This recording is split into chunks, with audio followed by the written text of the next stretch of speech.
Good evening दोस्तों। आइए आज बात करते हैं मार्केट में क्या करना चाहिए था और क्या हुआ। जैसा भी हुआ होगा आप कमेंट में बताइएगा और हमने क्या डिस्कशन किया था उसके बारे में बात करते हैं। दोस्तों, मैंने आप लोग से कल बोला था कि मार्केट अगर गैप अप खुलेगी तो हमें उसे नीचे आने का वेट करना है, उसके बाद हमें कॉल लेनी है। लेकिन मार्केट खुलते ही ऊपर जाने लगी तो बहुत लोगों ने ब्रेकआउट देख के कि मार्केट अब तो ऊपर जाएगी, लो कॉल लेते हैं। और कॉल यहाँ पे स्कैंडल मुझे पता है, बहुत सारे लोगों ने ये 9:30 के कैंडल को अच्छी मारी होगी और प्रॉफिट भी चल रहा होगा। बट यहाँ पर इसके वजह से मार्केट पूरी बदल गई और उन्होंने लॉस खाया होगा। फिर उनको लगा मार्केट पुट में जाएगी, उन्होंने पुट में एंट्री मारी होगी, पुट में प्रॉफिट चल रहा होगा। फिर धीरे धीरे फिर मार्केट ने फिर लॉस करा दिया। आइए बात करते हैं कैसे ट्रेड करनी चाहिए थी और क्या कैसे माइंड साइकोलॉजी रखनी चाहिए थी। हम लोग का डिस्कशन क्या था, मार्केट आएगी 25,900 के पास तब कॉल लेंगे। लेकिन मार्केट कहाँ खुली, गैप अप खुली और नीचे आने के बजाय ऊपर जाने लगी। ऐसी सिचुएशन में अगर मार्केट खुलते ही ऊपर जा रही है, कभी कॉल मत लीजिए। कभी हो सकता है मार्केट यहीं साइडवेज नाच जाए, हो सकता है मार्केट नहीं ऊपर सीधे से चलती चली जाए, हो सकता है मार्केट नीचे आ जाए, लेकिन एटलीस्ट वहाँ पे एक प्राइस एक्शन तो बननी थी। यहाँ कोई प्राइस एक्शन बना नहीं बना, क्यों सीधे ऊपर गई। एक डिप आता फिर उसको ब्रेकआउट करती फिर जाती धीरे धीरे, तो चलिए हम कॉल ट्राई करते, बट ऐसा कुछ प्राइस एक्शन बना ही नहीं तो क्यों कॉल लेनी है हमें। आइए हम बताएंगे कॉल कहाँ लेना था, पुट कहाँ लेना था।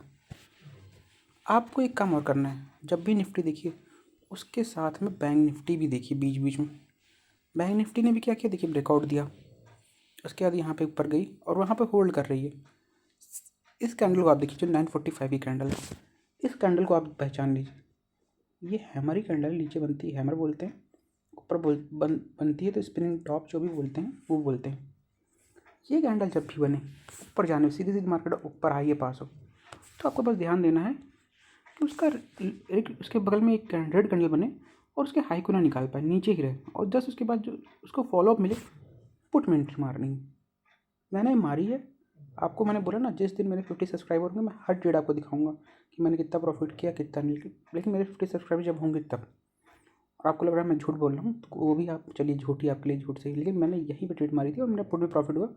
उसके बाद मैंने यहाँ पे इस कैंडल में मैंने कॉल में एंट्री मारी थी, वो भी क्यों मारी मैं बताऊँगा अभी आपको सब। तो मार्केट नीचे आने लगी और मैं इस ये जो ओपनिंग है ना, सॉरी मैंने ट्रेडेड सेंसेक्स में की थी, तो मैं यहाँ पे क्लियरली बताता हूँ। ये जो ओपनिंग है ना, मार्केट जब यहाँ पर आई इस कैंडल पे, तो मैंने 85,050 पे मैंने यहाँ अपने पुट बुक कर दिया था। क्यों बुक किया वो भी बताता हूँ। मार्केट है कॉल में, ये उसने छोटी सी ट्रेड दी, तो छोटी ट्रेड में जितना मिले उतना लेके निकल लेना चाहिए। मैं यहाँ लेके निकल गया।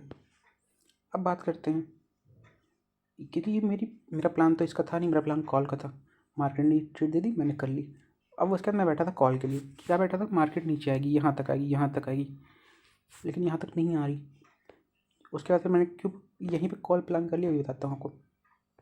अब ध्यान दीजिए, जब भी कभी ऐसे सेटअप बने और उसके बाद दो ग्रीन बनी, यहाँ पे लोगों को लगा यहाँ सपोर्ट ले रही, ग्रीन बनी और मार्केट ने जस्ट उसको तोड़ दिया, नीचे तोड़ दिया सपोर्ट को। अब लोगों को क्या लगता है, सपोर्ट टूट गया, मार्केट नीचे जा रही है, अब पुट में जाएगी।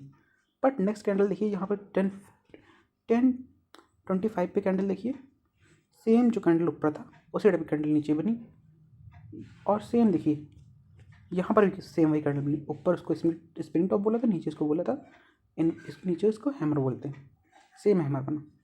ये पहला साइन था मार्केट यहाँ से ऊपर जाने वाली है। अब बात करते हैं मैंने इस कैंडल में एंट्री क्यों नहीं मारी। जब भी कभी ऊपर से मार्केट नीचे आए और ऐसे सिचुएशन, इसके दो रीज़न थे। पहली बात देखिए बैंक निफ्टी पे आते हैं।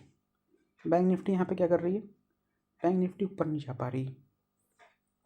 बैंक निफ्टी को फॉलोअप मिला नहीं मिला, बैंक निफ्टी ने छोटी कैंडल ग्रीन बनाई, बीच में बनाई और यहाँ पे एक रेड बन गई। अगर इसको फॉलोअप मिलता यहाँ के ऊपर तो मैं वहीं पर एंट्री मार देता, लेकिन नहीं मिला, तो मैंने वेट किया। जब बैंक निफ्टी नीचे आई, बैंक निफ्टी ने इसका भी लो तोड़ दिया, फिर यहाँ पे ये आपको 15 मिनट पर समझाता हूँ अच्छे से रीज़न क्या था। 15 मिनट पर देखिए, ये जो इसको मैं पैटर्न मुझे नहीं पता, बट ऐसा कभी बने सिचुएशन कि एक रेड के बाद दूसरी ग्रीन उसके ऊपर क्लोजिंग देती और नेक्स्ट ग्रीन यहाँ चलना चालू करे, तो यहाँ पे कॉल में एंट्री लेते हैं। हालांकि आपको इतना टाइम नहीं मिलेगा इतना सब सोचने का, बट यहाँ पे ये क्लियरली ये प्राइजेशन दिख रहा था कि मार्केट यहाँ से रिवर्स होने वाली है। अब देखिए फिर मैंने यहाँ पे देखा, मैंने बोला ना आपको स्क्रीन पे मैंने एंट्री मार दी थी। कौन सी कैंडल थी? 1050 कैंडल। बैंक कैसे लग गया, सॉरी। अब 1050 कैंडल देखिए यहाँ पे ग्रीन, उसके बाद मैंने वहाँ एंट्री मार दी थी। वहाँ कॉल में भी ट्रेड की थी, हालांकि मैंने पूरी ट्रेड नहीं की कॉल में मैंने यहाँ पे ये कौन सी कैंडल है, हाँ मैं यहीं निकल गया था क्योंकि मुझे लगा ये इसके ऊपर जा नहीं पा रही है, लेकिन इसके साथ और मोमेंटम है, बट मैंने ट्रेड यहीं तक की थी। अब जैसा भी रहा, आपने कैसे किया क्या किया वो आप समझिए, लेकिन थोड़ा साइकोलॉजी सुधारी। जैसे मैंने ट्रेड की वैसे आपको भी ट्रेड करना। आपको ट्रेड के पीछे भागना नहीं है, सेटअप बनने देना, उसके बाद ट्रेड करनी। जैसे यहाँ पे पुट का बना तो पुट में एंट्री, यहाँ कॉल बना तो कॉल में एंट्री, लेकिन बहुत लोगों ने यहाँ पे सिर्फ पुट में एंट्री मारी हुई। अब बात करते कल मार्केट कैसे करेगी। चलिए सबसे ही बता देते, चार्ट तो सेम ही, चाहे यहाँ देखिए चाहे वहाँ देखिए। अगर मार्केट फिर से गैप अप खुलती है, तब भी हमें कॉल में ट्रेड तभी करनी है जब डिप मिलेगा, और डिप इसके नीचे ना है। डिप जो क्लोजिंग है इसके नीचे नहीं आना चाहिए, यहीं पे सपोर्ट मार्केट ले। सेम स्ट्रेटेजी है, तो हम कॉल में ट्रेड करेंगे। लेकिन अगर मार्केट गैप डाउन खुल गई, इस बार फिर हम पुट में ट्रेड करेंगे। अगर मार्केट गैप डाउन खुलती है इस लेवल के नीचे, जो लेवल है ड्रॉ कर देता हूँ लाइन आपके लिए, 85,160 के नीचे अगर मार्केट खुलती है और खुलने के बाद सपोज कि यहाँ मार्केट गैप डाउन खुली और खुलने के बाद यहाँ तक आएगी, ऊपर तक, यहाँ पर जैसे रेड कैंडल बनेगी पुट में एंट्री मार देनी है। उसी रेड कैंडल जैसा लगा के टारगेट हमारे इसके ही पहले टारगेट हमारे ये क्लोजिंग, प्रीवियस डे के क्लोजिंग तक रहेंगे, जो भी 500-600 पॉइंट है। यहाँ पे पहले टारगेट बुक कर लेना है, नहीं बुक करना हो तो आप ट्रेल करिएगा। लेकिन अगर गैप डाउन खुलती है तो सिर्फ और सिर्फ गैप डाउन के लिए है, वरना अगर मार्केट गैप अप खुल के ऊपर जाती है, सीधे जाती है, फिर वहाँ जैसे प्राइस बनेगा वैसे ट्रेड करेंगे। अगर गैप अप खुलती है तो मार्केट हमें ट्राई करना है कॉल में ट्रेड करें। लेकिन अगर गैप अप खुल के सीधे नीचे आती है तो हमें फिर मतलब खुल के यहाँ पर आती है और यहाँ पर कहीं सपोर्ट लेती है। अगर सीधे सब आके यहाँ सपोर्ट लेती है, इस लाइन के ऊपर कहीं तब भी सपोर्ट लेती है, तो हम कॉल में बैठेंगे। इस लाइन टूट गई, गैप अप खुल के नीचे आ गई मार्केट, तो हम पुट में ट्रेड करेंगे। बहुत ही सिंपल स्ट्रेटेजी है, ज़्यादा इसमें कुछ इतना नहीं सोचना, बस इतना ही रखते हैं। अब देखते हैं मंडे को मार्केट क्या करती है। आपसे मंडे को मुलाकात होगी। मैंने कहा 2 दिन छुट्टी, मैं आज ही वीडियो डाल देता हूँ। और अगर आपको पसंद आए वीडियो, लाइक करिए, सब्सक्राइब करिए और चैनल और शेयर करिए, लोगों तक भी पहुँचे नॉलेज।